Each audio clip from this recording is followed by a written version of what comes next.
अस्सलाम वालेकुम।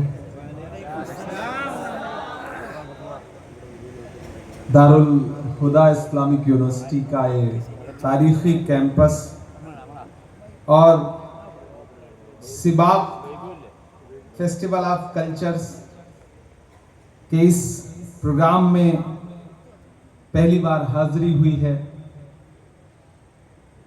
शुक्रिया अदा करता हूं सैयद मुनव्वर अली सिहाब थंगल साहब का कि जिन्होंने दावत दी और उनकी दावत पर मेरी हाजिरी हुई और इस पूरे कैंपस को देख करके और इस कैंपस की तारीख और इस कैंपस का काम, इस यूनिवर्सिटी का काम देख करके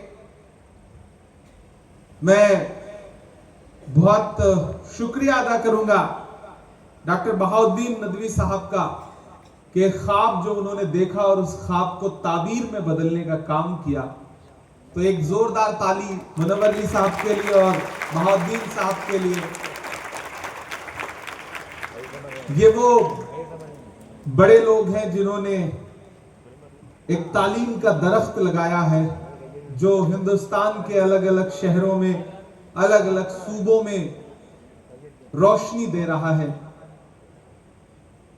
दारुल हुदा यूनिवर्सिटी के बारे में हम सुना करते थे, इसके बंगाल के कैंपस के बारे में, असम के कैंपस के बारे में, महाराष्ट्र के भिवंडी के कैंपस के बारे में, कर्नाटक के कैंपस के बारे में,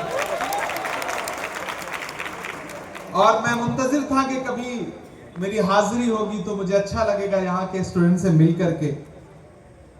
बहुत आखिरी मौके पे मुझे मेरा आना कंफर्म हुआ क्योंकि डॉक्टर मनमोहन सिंह साहब के डेथ के बाद तमाम जो प्रोग्राम्स थे वो 7 डेज के लिए पोस्टपोन हो गए थे, लेकिन अहमद साजू हमारे जो नौजवान साथी हैं वो मुसलसल इस बात के लिए दबाव बनाते रहे कि एक कल्चरल इवेंट है, एक सोशल इवेंट है, एक यूनिवर्सिटी का इवेंट है, तो इसे पॉलिटिकल इवेंट ना मान करके प्लीज आप आइए। और मेरी हाजिरी हुई। यहाँ मौजूद शाकिर हुसैन साहब, असलम साहब, हमारे तमिलनाडु से हमारे चेयरमैन आरिफ मोहम्मद साहब, और सामने जो हमारे तलबा बैठे हैं, पहली बार आपके दयारे मोहब्बत में हाजिर हुआ हूं। थोड़ी सी शायरी पे बातचीत करूंगा, थोड़ी शायरी सुनाऊंगा आपको। आप, मुझे खुशी है इस बात की कि आप समझ रहे हैं जो मैं बोल रहा हूं। मैं तो ये सोच के आया था कि इतना उर्दू सुनने वाले, इतनी उर्दू समझने वाले लोग कम मिलेंगे, लेकिन उर्दू मोहब्बत की एक ऐसी जबान है कि दुनिया के किसी भी हिस्से में चले जाइए, लोग बोल भले ना पाए लेकिन समझते जरूर हैं, क्योंकि ये मोहब्बत की जबान है। और आप तो बोल भी लेते हैं और समझते भी हैं, तो ये दोहरी खुशी की बात है। मुनव्वर अली थंगल साहब के बारे में पॉलिटिकल उनके जो काम है, तालीमी उनके जो काम है, हम सुनते रहते हैं दिल्ली में बैठ करके, और मैं इन्हें मुबारकबाद दूंगा।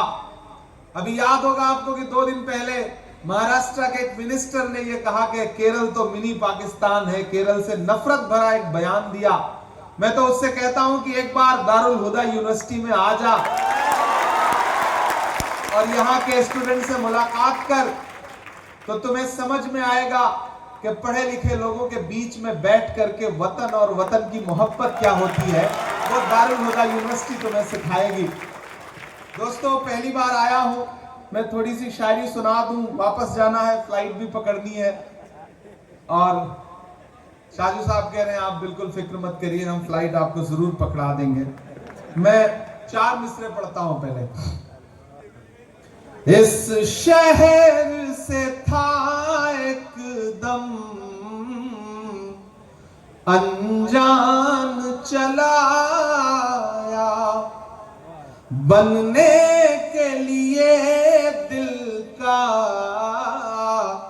मेहमान चलाया, बनने के लिए दिल का मेहमान चला आया। कुछ तो थी कशिश यारो तुम सबकी मोहब्बत में, मजबूर जो हो करके इमरान चला आया। मजबूर जो हो करके इमरान चला आया। बहुत शुक्रिया, बहुत मोहब्बतें। 4 मिसरे और पढ़ता हूं। आप बहुत अच्छी शायरी सुन रहे हैं, बहुत खुलूस और मोहब्बत से दुआएं दे रहे हैं, दाद दे रहे हैं, तो मुझे भी अच्छा लग रहा है। दिन भर की थकन जो है वो आपकी तालियों के साथ उतर जा रही है, तो इस बात के लिए आपका शुक्रिया अदा करूंगा। अपने शहर की ताजा हवा लेके चला हूं। अब लगा कि मैं जिंदा दिल लोगों के बीच में खड़ा हूं। अपने शहर की ताजा हवा लेके चला हूं। हर दर्द की यारों में दवा लेके चला हूं। हर दर्द की यारों में दवा लेके चला हूं। मुझको यकीन है कि रहूंगा मैं कामयाब, रहूंगा मैं कामयाब। मुझको यकीन है कि रहूंगा मैं कामयाब, क्योंकि मैं घर से माँ की दुआ लेके चला हूं। क्योंकि मैं घर से माँ की दुआ लेके चला हूं। बहुत शुक्रिया। मैं फिर से एक बार शुक्रिया अदा करूंगा बहाउद्दीन साहब का, डॉक्टर बहाउद्दीन साहब का, कि नदवा में पढ़ते हुए, लखनऊ में पढ़ते हुए आपने जो कुछ ख्वाब देखे थे, उन ख्वाबों को आकर के आपने चम्माड़ में जब बोया तो इतनी खूबसूरत फसल तैयार होगी, इतने शानदार दरख्त तैयार होंगे, शायद किसी ने नहीं सोचा रहा होगा। लेकिन आपकी जो डाली गई नींव है, जो आपने बुनियाद डाली है, अल्हम्दुलिल्लाह सिर्फ एक चम्माड़ में ही नहीं, केरल में ही नहीं, बल्कि हिंदुस्तान के 30 से ज्यादा सूबों में, शहरों में ये फल जो है वो लोगों को फैज़याब कर रहे हैं। इसके लिए आप बहुत मुबारकबाद के मुस्तहक हैं। और मुनव्वर अली थंगल साहब का इस बात के लिए शुक्रिया कि सियासत में रहने वाले लोग, पॉलिटिक्स में रहने वाले लोग कभी ये सोच भी नहीं पाते कि दुनिया की हर लड़ाई सिर्फ पॉलिटिक्स से नहीं जीती जा सकती। कुछ लड़ाइयां सोशली लड़ी जाती हैं, तालीमी महाने पर लड़ी जाती है। दुनिया के किसी देश का सिस्टम परफेक्ट नहीं होता, उसे परफेक्ट बनाने के लिए सिस्टम का हिस्सा बनना पड़ता है। और दारुल हुदा यूनिवर्सिटी यही काम कर रही है कि बच्चों को सिस्टम में ला रही है, मेन स्ट्रीम में ला रही है। सिर्फ मजहबी तालीम न दे करके मजहबी तालीम के साथ साथ मौजूदा दुनिया में कैसे सरवाइव किया जाए, कैसे जिया जाए और कैसे सर फख्र से उठा करके दुनिया की नुमाइंदगी की जाए, ये जीने का हुनर जो है वो दारुल हुदा इस्लामिक यूनिवर्सिटी आपको सिखा रही है। तो मैं यूनिवर्सिटी को बहुत मुबारकबाद दूंगा। हाँ, मैं तीनों नज़में पढ़ दूंगा जी।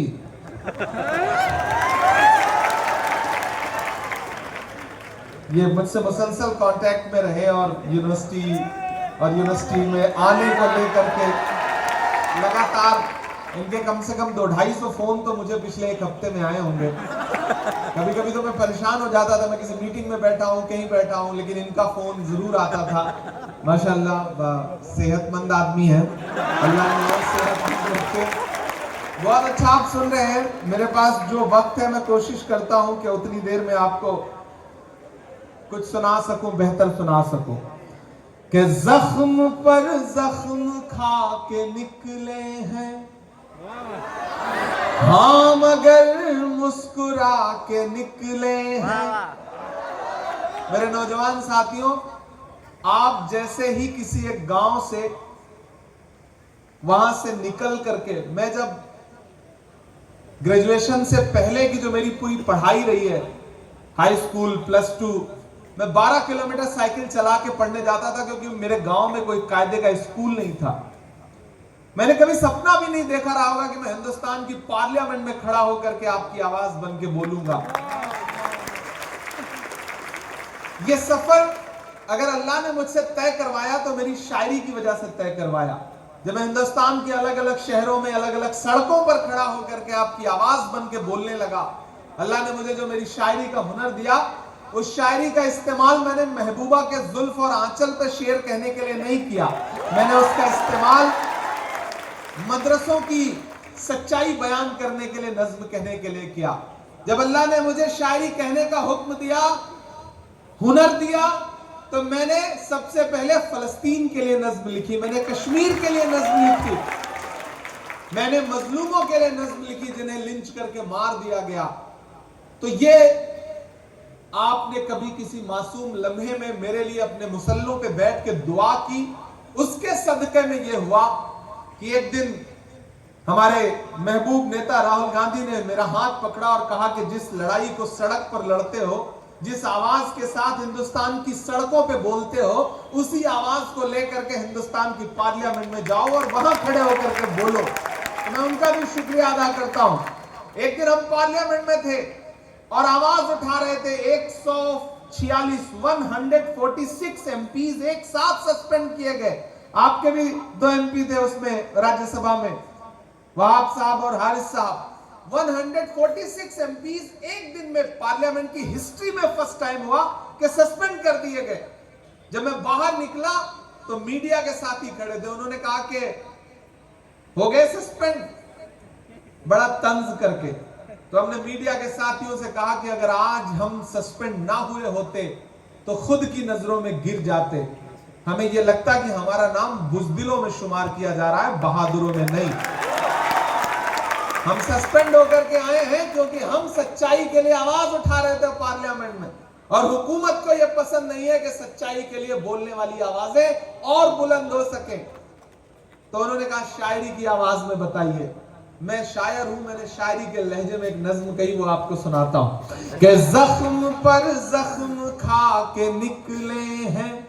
ये पूरी नज्म पार्लियामेंट के बाहर हुई थी और वो आपको सुना रहा हूं कि जख्म पर जख्म खा के निकले हैं, हाँ मगर मुस्कुरा के निकले हैं। सर झुकाने का हुक्म जब आया, सर झुकाने का हुक्म जब आया, और भी सर उठा के निकले हैं। नारे हक लगा के निकले हैं, नारे हक लगा के निकले हैं। जख्म पे जख्म खा के निकले हैं कि जुल्म की रात से नहीं डरते, सख्त हालात से नहीं डरते। तुमको तारीख ये बता देगी, हम किसी बात से नहीं डरते। कि झूठ के हाकिमों के चेहरे पर एक दिया हम जला के निकले हैं। नारे हक लगा के निकले हैं, नारे हक लगा के निकले हैं। बहुत शुक्रिया, बहुत मोहब्बतें। थोड़ा थोड़ा 1-2 नज़्मों के लिए मुझे हुक्म होता जा रहा है, मैं वो सुनाता जाऊंगा। लेकिन मैं कैंपस में खड़ा हूं, एक यूनिवर्सिटी के कैंपस में खड़ा हूं, तो मेरा दिल करता है कि मैं एक गजल के 2-3 शेर सुनाऊं। मुझे पता है कुछ साथी ऐसे भी होंगे जो उर्दू जबान या मेरी शायरी थोड़ा थोड़ा समझ रहे होंगे। कई दोस्त ऐसे जिनसे मैं पूछता हूँ, यू अंडरस्टैंड उर्दू, तो वो कहते हैं थोड़ा थोड़ा। तो वो जो थोड़ा थोड़ा है, थोड़ा थोड़ा भी समझ रहे होंगे, तो मुझे लग रहा है कि जो मैं कहना चाहता हूँ वो बहुत अच्छे से समझेंगे। मैं इन दिनों दुनिया के अलग अलग मुल्कों में जाता हूँ, आवाज उठाता हूँ, फिर कभी कभी अपने भी गिरेबान में झांकता हूँ कि जो आज जहां हम खड़े हैं, हमारी नस्ल जहां खड़ी है, हमारी कौम जहां खड़ी है, कहीं ना कहीं गलतियां तो हमसे भी हुई हैं, हमको भी अपने माजी में झांकना तो पड़ेगा। मुझे फलस्तीन की नज्म के लिए हुक्म है, मैं पहले वो सुना दूं, फिर उसके बाद ये गजल आपको सुनाता हूं। आप सब फलस्तीन का मंजर देखते हैं। मैं दुआ के लिए जब फलस्तीन के लिए हाथ उठाता हूं तो मैं अल्लामा इकबाल साहब को याद करता हूं, और उनकी वो जो मकबूल नज्म है, लब पे आती है दुआ बन के तमन्ना मेरी, मैं उस नज्म का एक मिसरा उठाता हूं और उसके बाद एक मुकम्मल नज्म अलग सी फलस्तीन के लिए आपको सुना रहा हूं।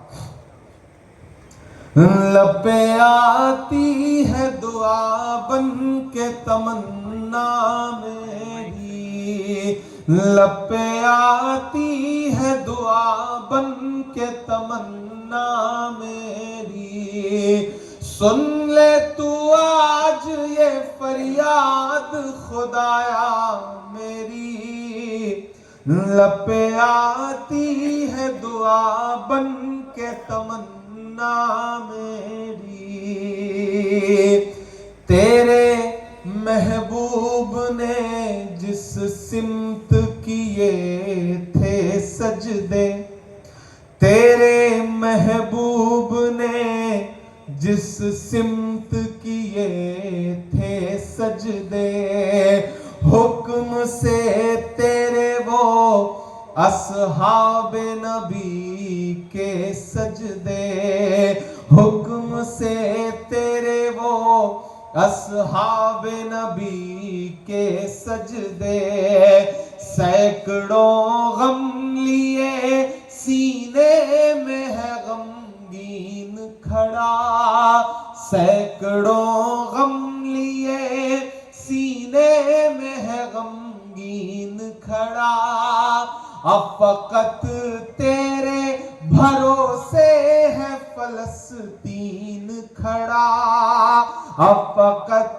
तेरे भरोसे है फलस्तीन खड़ा, काश दुनिया ये समझ पाती है झगड़ा क्या है, काश दुनिया ये समझ पाती है झगड़ा क्या है, आपके घर पे किसी गैर का कब्जा क्या है, तू जो चाहे तो हर एक बात को बेहतर कर दे, एक नजर डाल के हालात को बेहतर कर दे, लब पे आती है दुआ बन के तमन्ना मेरी,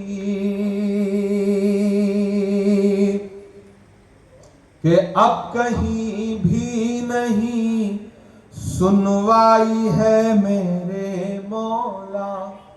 हम तस्वीरें देखते हैं, हम वहां के आने वाले वीडियोस देखते हैं, और जो दिल पे गुजरती है शायद उसे दुनिया को बता भी नहीं सकते हैं, कि अब कहीं भी नहीं सुनवाई है मेरे मौला, अब कहीं भी नहीं सुनवाई है मेरे मौला, सारी दुनिया ही तमाशाई है मेरे मौला, सारी दुनिया ही तमाशाई है मेरे मौला, जो तेरे नाम पे लड़ते हैं अगर हारे तो, जो तेरे नाम पे लड़ते हैं अगर हारे तो, इसमें हम सब की भी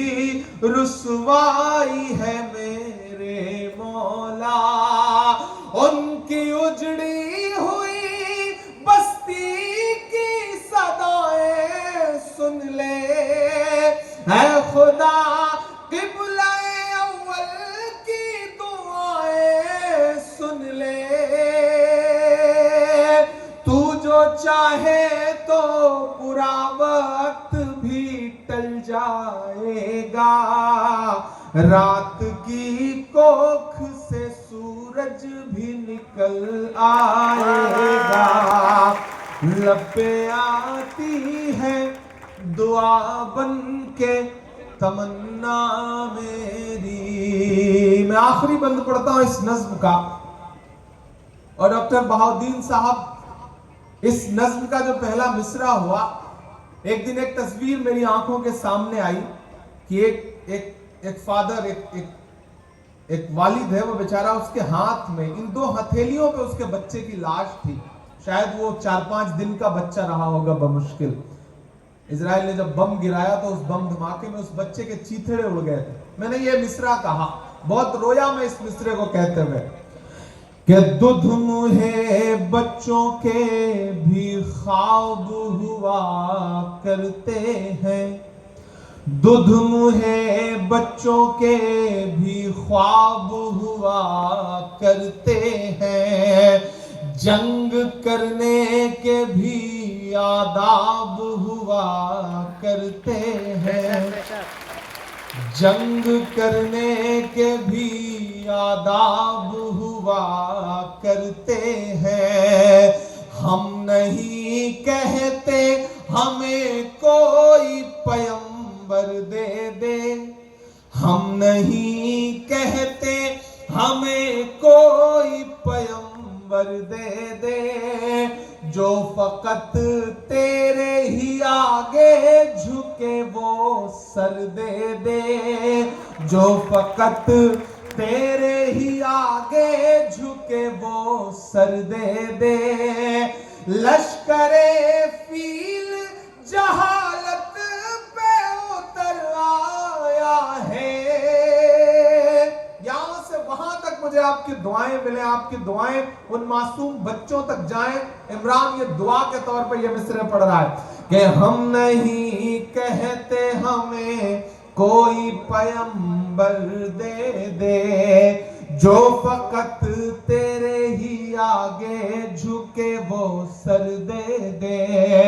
लश्करे फील जहालत पे उतर आया है, ऐ खुदा फिर से अबाबीलों को कम कर दे दे। कौन कहता है कि नफरत से चलेगी दुनिया, तू दिखा दे के मोहब्बत से चलेगी दुनिया। लब पे आती है दुआ बन के तमन्ना मेरी, सुन ले तू आज ये फरियाद खुदाया मेरी। लब पे आती है दुआ बन के तमन्ना मेरी। बहुत शुक्रिया दोस्तों, और खास तौर से मेरी नई नस्लों, ये जो नन्हे नन्हे से रोशन चिराग यहाँ खड़े हैं, मैं आप सबसे एक बात कहना चाहता हूं दोस्तों। यकीनन मुश्किल वक्त है, दुनिया के किसी भी कोने में चले जाइए मुश्किल वक्त है। एक नजर है जो हमारे आपके जिस्मों पर यह सफेद लिबास देखती है, हमारे सरों पे दस्तार देखती है और हमारे सरों पे टोपियां देखती है, तो उसकी आंखों में एक अजीब सी बेचैनी और एक अजीब सी नफरत उभर के आती है। इसमें कोई दो राय नहीं कि हालात मुश्किल हैं, लेकिन मेरी नई नस्लों इन्हीं मुश्किल हालातों में ही आगे बढ़कर के एक रास्ता बनाना है। और हमारे बुजुर्गों ने, हमारे पुरखों ने यह करके दिखाया है, इसलिए हमें उनसे सबक भी लेना है और आगे बढ़ना है और इसी मुश्किल दुनिया में अपने लिए रास्ते हमवार करने हैं। और दुनिया को एक सबक भी देना है कि जो हमारा मजहब है, जो प्यारा मजहब इस्लाम है, यह मोहब्बत का मजहब है। इसके बारे में दुनिया कोई भी राय बना ले, यह मोहब्बत का मजहब है। मैं दुनिया के किसी भी कोने में खड़ा होकर के अलल ऐलान ये कहता हूं कि यह मोहब्बत का मजहब है। और मैंने तो कभी 4 मिसरे कहे थे कि सच की पहचान बनकर जियो तो सही, तुम निगहबान बनकर जियो तो सही। ये जमाना अदब से झुकाएगा जाएगा सर, तुम मुसलमान बनकर जियो तो सही, तुम मुसलमान बनकर जियो तो सही। इस इदारे से, इस इंस्टीट्यूशन से, इस यूनिवर्सिटी की मिट्टी से जो मोहब्बत की खुशबू आपको मिले, जो तरबियत आपको मिले, उसे लेकर के आने वाली दुनिया में जाना है और दुनिया से यह कहना है कि हम उस मजहब को मानने वाले हैं जो मोहब्बत का मजहब है। जब अल्लाह ने अपने रसूल को दुनिया में भेजा तो सिर्फ रहमतुल लिल मुस्लिमीन कह के नहीं भेजा, रहमतुल लिल आलमीन बना करके भेजा। सारी आलम के लिए रहमत बना करके भेजा है हमारे रसूल को। ये पैगाम लेकर के आपको दुनिया के बीच में जाना है। मेरी नई नस्लों, मुझे खुशी है, मैं हिंदुस्तान भर के अलग अलग मदरसों में, प्रोग्राम्स में जाता हूं, स्टूडेंट से बातचीत करता हूं, लेकिन ज्यादातर इदारे ऐसे हैं जहां सिर्फ मजहबी तालीम है। ऐसे में आज जब मैं जामिया नूरिया अरबिया में आया और इधर इस इंस्टीट्यूशन में आया हूं, यानी कि दारुल हुदा इस्लामिक यूनिवर्सिटी में आया हूं, तो मैं पूरे हिंदुस्तान से यह कह सकता हूं कि ये मॉडल एजुकेशनल इंस्टीट्यूट है जिन्हें पूरी दुनिया में बेहतरीन तरीके से फॉलो किया जा सकता है। और मैं हिंदुस्तान के अलग शहरों में जा करके लोगों को बताऊंगा भी कि एक बार विजिट करिए, एक बार जाइए, चम्मार जाइए, एक बार मलप्पुरम जाइए और वहां थोड़ा सा वक्त दे करके, वहां रह करके, वहां देखिए कि किस तरह से निजाम चल रहा है। और डॉक्टर बहाउद्दीन साहब देखने में माशाल्लाह कितने पतले दुबले से, सीधे से इंसान लग रहे हैं, लेकिन इनके ख्वाब कितने बड़े थे और उस ख्वाब को ताकत देने के लिए मुनव्वर अली थंगल साहब ने किस तरह से उन्हें सपोर्ट किया है। मैं इन दोनों बड़ी शख्सियतों को, मुनव्वर के मायने तो वैसे भी रोशनी के होते हैं, रोशन के होते हैं, तो अल्लाह और रोशन रखे इस चिराग को। और साजू, मैं आपका शुक्रिया अदा करूंगा, ये रात के कल 1 बजे तक मुझे परेशान करते रहे कि नहीं भाई आप टाइम से फ्लाइट पकड़ लीजिएगा। ज्यादातर पॉलिटिशियन जो है वो वादा करते हैं लेकिन पूरा नहीं करते। मैंने कहा मैं पॉलिटिशियन बाद में हूं, मेंबर ऑफ पार्लियामेंट बाद में हूं, पहले मैं शायर हूं, और शायर तो कम से कम अगर जबान दे रहा है तो उसे पूरा जरूर करेगा। और आज इस कैंपस में आप सबके दरमियान आके मैं ये कह सकता हूं कि मोहब्बत का अगर इम्कान होता तो घर में मीर का दीवान होता। तेरी महफिल में आकर सोचते हैं, मोहब्बत का अगर इम्कान होता तो घर में मीर का दीवान होता। तेरी महफिल में आकर सोचते हैं, ना आते तो बड़ा नुकसान होता। बड़े अच्छे लोग हैं आप, बड़े प्यारे लोग हैं आप, और मैं तो आप ही जैसा हूं। आप जब भी मैं तलबा से मिलता हूं, नए दीवानों को देखे तो खुशी होती है। हम भी ऐसे ही थे जब आए थे वीराने में, बिना किसी सपोर्ट के, बिना किसी बैकग्राउंड के, बिना किसी पॉलिटिकल बैकग्राउंड के, बिना किसी सोशल बैकग्राउंड के। मेरा मानना है कि अल्लाह को जब काम लेना होता है तो वो चींटी से भी काम ले लेता है। अल्लाह इंतखाब करता है, अल्लाह चुनता है लोगों को कि आप आइए और काम करिए। मैंने कहा ना, मेरा तो कोई, मैं उत्तर प्रदेश में एक जिला है प्रतापगढ़, वहां भी एक छोटे से गांव में पैदा हुआ, कोई सपोर्ट नहीं था, लेकिन अल्लाह ने मुझे अशार कहने की हिम्मत दी, सलाहियत दी। वालिद साहब डॉक्टर बनाना चाहते थे और एक वक्त के बाद मुझे लगा कि ये डॉक्टरी और ये यूपीएससी मेरे बस का नहीं है, तो घर वालों को लगा कि लड़का खराब निकल गया। अमूमन ऐसा ही सोचा जाता है, उन्हें लगा कि गया हाथ से, लड़का हाथ से निकल गया। मैं शायरी की दुनिया में थोड़ा थोड़ा टूटा फूटा कहने लगा, तो उन लोगों को लगता था कि रोजी रोटी कैसे चलेगी, घर कैसे चलेगा इसका, जिंदगी कैसे कटेगी इसकी। लेकिन शायद अल्लाह को मुझसे कुछ काम लेना था।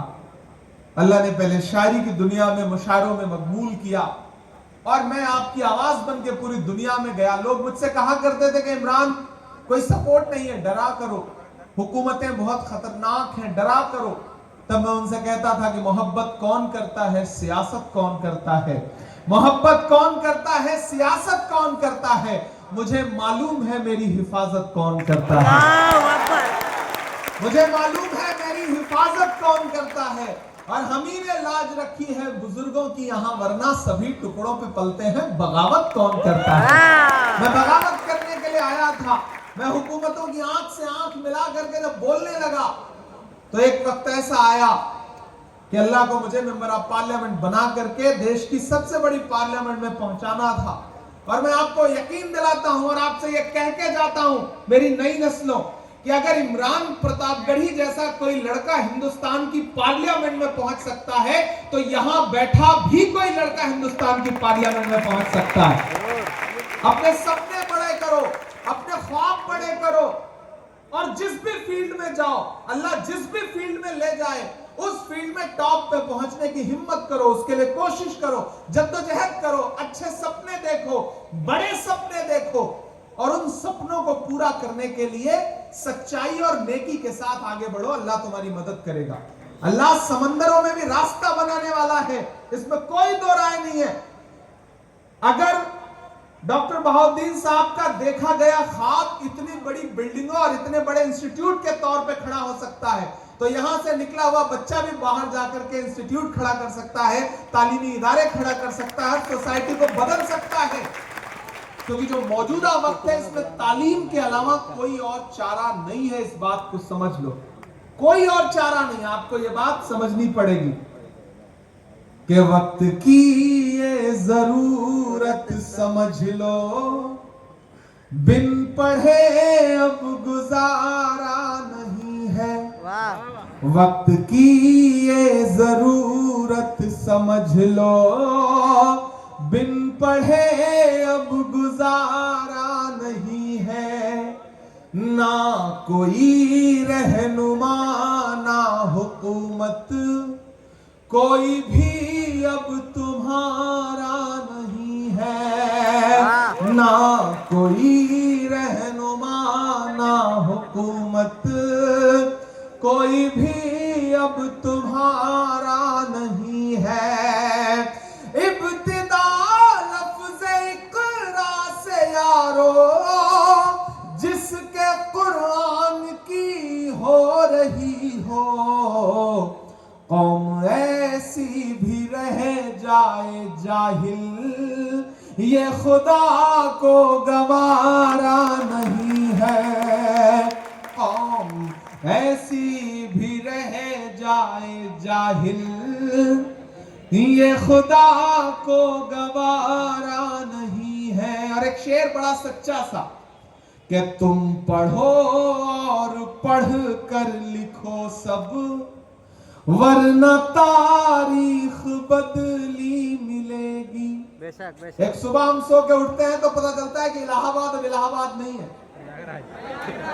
एक सुबह हम सोकर उठते हैं तो पता चलता है कि मुगल सराय अब मुगल सराय नहीं है। एक सुबह हम सो के उठते हैं तो पता चलता है फला स्टेशन का नाम बदल दिया, ये बदल दिया। जिस दिन इलाहाबाद का नाम बदला गया, मुझसे मीडिया के साथियों ने कहा कि इमरान साहब क्या बोलेंगे आप? मैंने कहा मैं तो शायर हूं, मैं तो यही कहूंगा कि तुम्हारे पहले बोला है, तुम्हारे बाद बोलेंगे। तुम्हारे फैसले बिल्कुल हैं बेबुनियाद बोलेंगे। भले ही नाम कागज पर बदल दो, दिल पे लिखा है इलाहाबाद बोला था, इलाहाबाद बोलेंगे। तो एक ऐसे दौर में हम जी रहे हैं कि एक सुबह आप उठते हैं और पता चला कि फला शहर का नाम तो बदल दिया गया। क्यों? क्योंकि उन्हें आपकी पहचान से तकलीफ है, उन नामों से तकलीफ है। इसलिए मेरी नई नस्लों आपसे ये कह रहा हूं कि तुम पढ़ो और पढ़ कर लिखो सब, वरना तारीख बदली मिलेगी। तुम पढ़ो और पढ़ कर लिखो सब, वरना तारीख बदली मिलेगी। अब कलम और कागज से बढ़कर दूसरा कोई चारा नहीं है। अब कलम और कागज से बढ़कर दूसरा कोई चारा नहीं है। तो बहुत शुक्रिया साथियों, चूंकि मेरी फ्लाइट है, मुझे जाना है, इसलिए आपसे जाते जाते इतना कह के जा रहा हूं कि आजकल मैं पार्लियामेंट में खड़ा होकर के वो उनको उनके नारे याद दिलाता हूं जिन्होंने 2014 में नारा लगाया था कि बताओ भाइयों बहनों बड़े समझदार, बहुत समझदार लोग हैं माशाल्लाह। आपको नाम भी नहीं लेना पड़ता, आप समझ जाते हैं कि किसकी बात हो रही। मैं तो बस उनके सामने खड़ा होकर उनसे कहता हूं कि बताओ भाइयों बहनों, देश के खजाने की चाबी मुझे सौंप दो, मैं देश नहीं लुटने दूंगा, चौकीदारी करूंगा। याद है ना, आजकल मैं उनसे पूछता हूं कि कहां सोया है चौकीदार। समझ में आ रहा है ना मैं किसका जिक्र कर रहा हूं।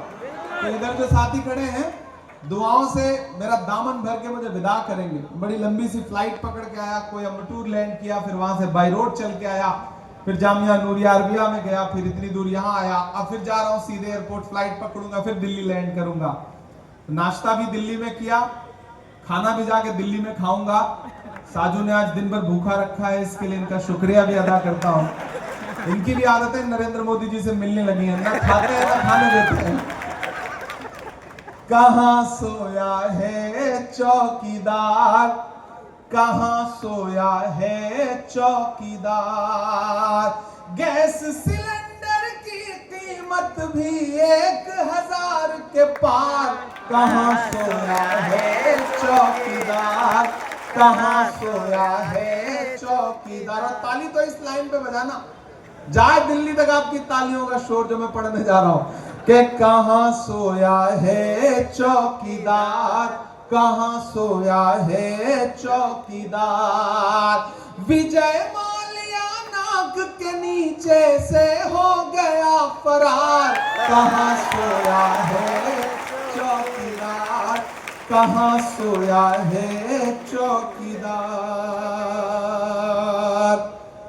और मैं ये सब नहीं पढ़ना चाह रहा था, मैं सोच रहा था मैं शरीफ लोगों के बीच में खड़ा हूं। लेकिन फिर 20-25 मिनट में मुझे समझ में आया कि नहीं, आप हम जैसे ही हैं, मतलब सियासतदानों जैसे ही हैं माशाल्लाह। तो जाते जाते ये सब करके भी जाना जरूरी होता है कि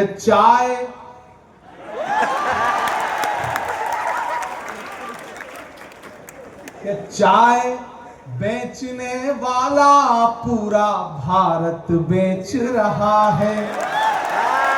सही कह रहा हूं कि नहीं कह रहा हूं? सही है। इसी काम में हासिल उसे महारत बेच रहा है कि रेल बिक गई, तेल बिक गया, बिका हवाई अड्डा, सब कुछ बिकता देख के खुश हैं अपने जेपी नड्डा। के जनता महंगाई की मारी करती हाहाकार। कहां सोया है चौकीदार, कहां सोया है चौकीदार। मैं बहुत मुबारकबाद एक बार फिर से दूंगा डॉक्टर बहाउद्दीन साहब को, मुनव्वर भाई को, कि माशाल्लाह ये इंस्टीट्यूट इसी तरह से फले फूले और आने वाली नस्लें, आने वाली सदियां इस इंस्टीट्यूट से फैज़याब होती रहे। और ये जो सिबाक है आपका, जो 5 दिन का प्रोग्राम है जिसपे अलग अलग कल्चरल एक्टिविटीज भी होनी है, तो मैं अपनी नई नस्लों से ये कहूंगा कि अगर डॉक्टर कलाम साहब को उनके वालिद ने यह सोचा होता कि उन्हें क्रिकेटर बनाना है या IAS बनाना है, तो शायद ना बन पाते हो, जितने अच्छे साइंटिस्ट बने वो। अगर इमरान प्रतापगढ़ी के वालिद जिद करते कि उन्हें ठोक पीट करके डॉक्टर ही बनाना है, तो शायद ना मैं अच्छा डॉक्टर बन पाता और ना शायद मेंबर ऑफ पार्लियामेंट बन पाता, ना शायर बन पाता। अगर सचिन तेंदुलकर के वालिद ने यह सोचा होता कि उन्हें डॉक्टर बनाना है, तो ना वो अच्छे क्रिकेटर बन पाते, ना डॉक्टर बन पाते। अगर शाहरुख खान के वालिद ने यह सोचा होता कि इन्हें UPSC करवानी होती है, तो फिर ना वो शाहरुख खान बन पाते और ना वो UPSC ही कर पाते। इसलिए आपके अंदर जो भी हुनर है, आप उस हुनर को पहचानिए और उस हुनर को लेके आगे बढ़िए और दारुल हुदा यूनिवर्सिटी का नाम पूरी दुनिया में रोशन करिए। इन्हीं दुआओं के साथ आपसे विदा लेता हूं और अपनी नई नस्लों से बस इतना कहूंगा कि इस तरह हौसले आजमाया करो, मुश्किलें देखकर मुस्कुराया करो, 2 निवाले भले कम ही खाया करो, अपने बच्चों को लेकिन पढ़ाया करो। तालीम तालीम तालीम, इसके अलावा कोई चारा नहीं है। पॉलिटिकल लड़ाई हम सब मिलके लड़ते रहेंगे, लेकिन तालीमी लड़ाई आप सबको लड़ना है। मेरी नई नस्लों, आप हमारी ताकत हैं। आप कमजोर पड़ेंगे तो हम किसी तरह से मजबूत नहीं हो सकते। इसलिए मौजूदा वक्त में तालीम हासिल करिए, सिस्टम का हिस्सा बदलिए और सिस्टम को मजलूमों के जीने लायक बनाइए। बहुत शुक्रिया आपका डॉक्टर बहाउद्दीन साहब, मुनव्वर भाई, हमारे शाकिर साहब जो स्टेट चेयरमैन हैं, आरिफ का, साजू साहब का। चूंकि फ्लाइट है विदा लूंगा, इंशाल्लाह फिर आपके बीच में आऊंगा इंशाल्लाह। माशाल्लाह, जज़ाकल्लाहु खैर व हसनल जज़ा। शुक्रिया तेरे आने से रौनक तो बढ़ी, शुक्रिया तेरे आने से तो रौनक तो बढ़ी, वरना ये महफिल जज्बात अधूरी रहती।